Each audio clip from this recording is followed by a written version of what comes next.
So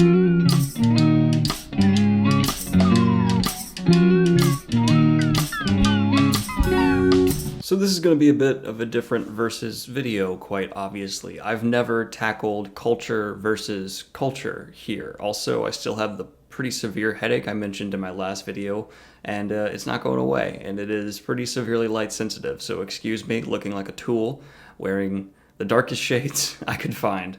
But going ahead and jumping into this, we have the Dothraki versus the Aiel. I've decided on a set of categories here I think will be pretty interesting to go into when comparing and contrasting two different groups of people. We have culture, history, interest, fight, and role.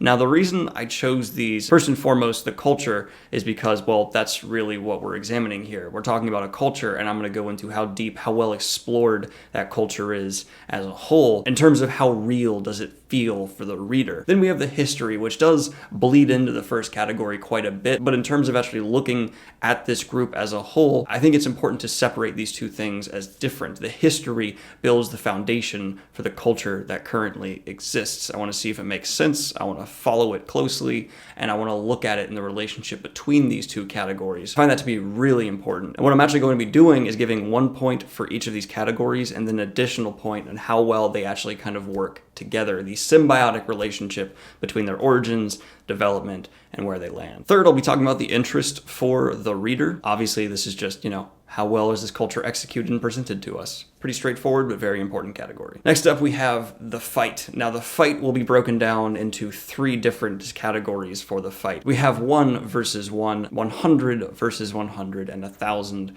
versus 1,000. The reason I'm doing this is because when it comes to fighting in different cultures, sometimes certain cultures excel in the individual while others excel in groups. The reason I'm pulling these 3 different aspects of a fight is, for one, the individual. Obviously, it's just kind of fun to look at an individual average fighter from a culture and see how they would do. I'm then going to look at a small group, about 100, because strategy in small groups is very different than strategy in large groups, and I think it's worth examining. And then we have the final 1,000 versus 1,000, which is basically the scale of a battle. Then we have role they play in the world they are in. How important is this culture? I'm really just rolling out these 2 because, 1, they're interesting cultures that are pretty popular and worth looking at, and 2, I know them well enough to actually do a good job in comparing them, and honestly, there's not many cultures from fantasy I've looked at that I feel confident enough jumping into a video going into all these different details about them. So this is right now the best I can do, but let's go ahead and jump on into it. Now, the Dothraki versus the Aiel. Now, if you look at the Dothraki, it's heavily influenced by groups like the Huns, basically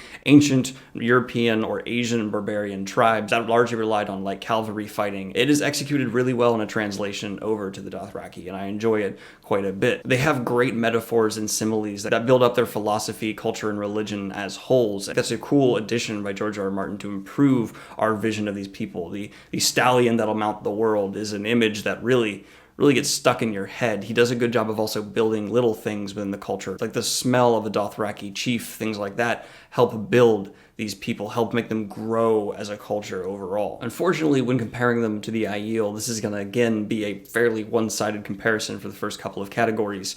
The Wheel of Time has so many more books to explore the Aiel, and a couple of these books are almost entirely devoted to development of the Aiel culture. Especially the first time we enter the Waste, we are pretty much vast in Aiel culture for many hundreds of pages. We learned about their religions, customs, the structure of every facet of their society, what really matters to them and why, and then we get to literally walk through the history with them and understand how their culture came to be, which will come even more into play in the next category. But overall, I'm going to go ahead and hand culture here to the Aiel. I do think the Dothraki in concept is just as interesting and is delivered just as well as the Aiel is to the reader, but with the Wheel of Time being the 14-book expanse that it is, it's just so much more detail provided to the Aiel. And the TV show has done a little bit in terms of bolstering the Dothraki, but just not enough to make up for the chapters on chapters on chapters that we have for the Wheel of Time. I do like having a visual representation, though. It enhances the whole experience of really enjoying a culture, and it was almost enough to make up for it in my mind. And I do incorporate both mediums in these comparisons for anyone who's new here. Now we have the history. The history of the Dothraki is delivered in a fairly typical fantasy way. We're given kind of loose stories and hints at things that are greater. comparing it to the Aiel, where we literally walk through their origin, how they got to where they are, and this incredibly well-developed timeline of how they went from pacifists to these extreme warrior tribes is fascinating and something I enjoy very deeply as a reader. It made the Aiel feel so vivid and visceral to be in the presence of them and walk amongst them that I have to lend the history point and the history culture blend point to the Aiel here. It's just unfair because Robert Jordan put more effort into the Aiel than any wetland culture, in my opinion. They are developed so freakishly well, especially for being our not main culture to follow. It's pretty interesting. And now we have interest for the reader. I never particularly got that attached to the Dothraki. I thought they were pretty cool, and the delivery of them was well above average. That being said, though, I've seen many Game of Thrones fans be extremely attached to the Dothraki and consider them to be one of the best cultures ever created in fantasy. And while I don't personally get it, I will take that into account for sure. I do understand their weight and significance for the series and how that can really lend to them being more attached to the reader and how it can make them feel so much more real going forward. In addition, having a love interest involving their culture right from the beginning does enhance the overall interest in the reader as well, because you're invested in this character who's invested in their culture, and through that lens you kind of fall in love with these people as she does, which is really wonderful, and I give George R. R. Martin a lot of credit there. The Aiel, on the other hand, suffer in interest in a couple of ways. Sometimes the level of explanation and diving into their culture can get a little draggy. It can become annoying, and it's just so repeated at times that, yes, I find the Aiel fascinating, but the delivery and the ham-fisted, blunt presentation of their culture at times can just be over the top. And for this point, even though personally I lean Aiel, I'm going to give interest to the Dothraki just because in execution and repetition, I feel like the Aiel end up hurting themselves a little bit here. Every time I reread the series, I have to skip pages at a time when it comes to just re-exploring and re-examining the Aiel. And it's never really handed to us smoothly as the reader. Some of our wetland characters just get tutors who just drop exposition bombs about the Aiel again and again. And for that, while I do personally think they're more interesting, I get why some people might lean Dothraki here for interest. And I'll go ahead and admit that it's mainly bias that makes me think the Aiel should win here, so I'll give this point to the Dothraki. Next up, we have the fighting. Now, 1 versus 1, I think it's pretty clear who would win here. Standard equipment for both. Your average Dothraki warrior does have a horse, a big-ass sword, but not much armor. Almost the same for the Aiel, except certainly no horse, a spear instead of a sword, and relying heavily on speed and agility comparing to the Dothraki's strength and force. I'm a very big believer that when it comes to a fight, speed is more important than strength. It's all about being faster and dodging the blows that are coming at you. And put on top of that the fact that your average Aiel can fight 1 to multiple Trollocs fairly easily, while a Dothraki individual can do a few humans at a time, but really never show athletic feats, in my opinion, on the same level as the Aiel. The Aiel are warriors from birth, just like the Dothraki, and also live mostly in kind of a desolate land, but the Aiel just take everything up to an 11 in terms of intensity for their training and dedication to being these warriors. They welcome death. They are non-stop fighting for the smallest drop of water, and they might be the hardest people in all of the Wheel of Time, and I don't think the average Dothraki will do a great job of being able to take them down, especially with the Aiel being so good at basically managing any form of individual one-on-one combat. Next up, we have the group fight, 100 versus 100. And I think this is where the Dothraki have the best chance here. They are light cavalry, and it's been stated throughout the Wheel of Time that the only force the Aiel can really struggle against at times is cavalry, specifically heavy cavalry hitting them at their flanks. The Dothraki, though, are great light horsemen. They are wonderful at what they do, and 100 of them on horse hitting hard and fast, even if it is a dead head-on attack, might be something that's really difficult for just 100 Aiel to manage. Realistically, looking at history, even light cavalry have a massive advantage over light footmen, and that's what the Aiel are. They don't even have big shields to protect themselves, at best bucklers and spears. The spears being their best tool against a light cavalry. That being said, taking out the horse, they still have a Dothraki to deal with once they're on the ground, and this really makes me believe, especially with the Dothraki's absolutely brutal attacks against 100 Aiel, I think the Dothraki could take it here. But this changes once again when it comes to 1,000.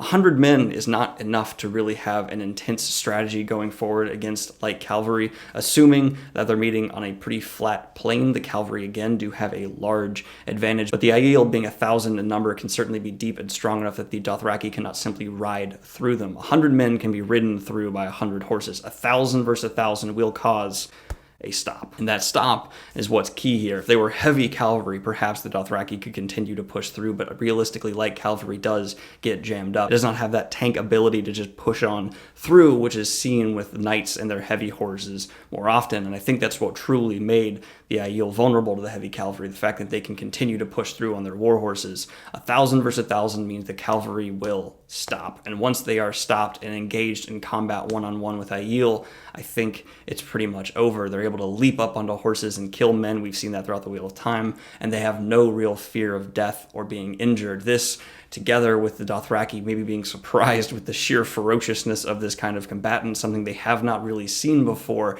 No one in Game of Thrones has stood up very well to Dothraki charges, but I think the Aiel would. It could turn the battle, but I'm not saying it would be enough for a victor, so for here I am calling a draw. And now we have role they play in the world they are in. These are both key roles here for the prospective series. The Dothraki bring up the Dragon Queen and help her establish herself in this faraway land and eventually help her migrate on over, as well as providing love interests that are important for her development and evolution as a character. All that being said, they haven't entirely shaken the foundation of the Game of Thrones world yet. The Aiel certainly have. They, throughout the Wheel of Time series, have had a huge role, and without spoiling their exact end of series role, I know some people watch these videos who have not finished everything, and I don't want to spoil the very end of the Wheel of Time in case that's it. But yeah, the Aiel get a new important role I find to be fascinating. In addition to that, the Aiel are the people of the dragon. They've helped shape the history of this world so deeply. Randland, as I hate it being called, is so fundamentally actually shifted as the Aiel develop as well, having them really own the waste and be such a death trap for the Shadow for so long, helping the Aes Sedai back in their foundation move all these Tirangriel and eventually helping found the city of Rhuidean is all monumentous in its implications for the way that all of Randland will fight against the Shadow. And if, let's be honest, in the last battle, the forces of the light did not have the Aiel, it'd be a lot more difficult. They also serve as really the first glimpse we get of people who can channel outside of the White Tower, meeting these wise ones, these wielders of the one power who have no constraint of the three oaths, shake how we as the reader have been presented the one power up until this point, all of which is just such a great role for the Aiel to be in. And this is not even getting into how they then change and shift the nations and how people are perceived and racism and culturism throughout the Wheel of Time as the series progresses. So for that reason, I'm going to go ahead and give this point and the victory to the Aiel. It's 14 books, guys. It's 14 books of developing cultures from Robert Jordan, the guy who really loves to develop and over-explain things. This was really just a trial run for a new concept. I'd love for you guys in the comments down below to tell me what you think I could do better here, what different categories I should bring on in. This is a trial run, and let's go ahead and get your ideas in here. Who do you think I should compare next as well? Let me know down in the comments, like and subscribe if you have not already. Hit the Patreon if you want to support what I do here. Leave me any questions for my AMA on the comment I will leave for you to reply to with any questions for my AMA that I will be doing either Friday or Saturday. I love y'all. Talk to you soon. Have a good one. Peace.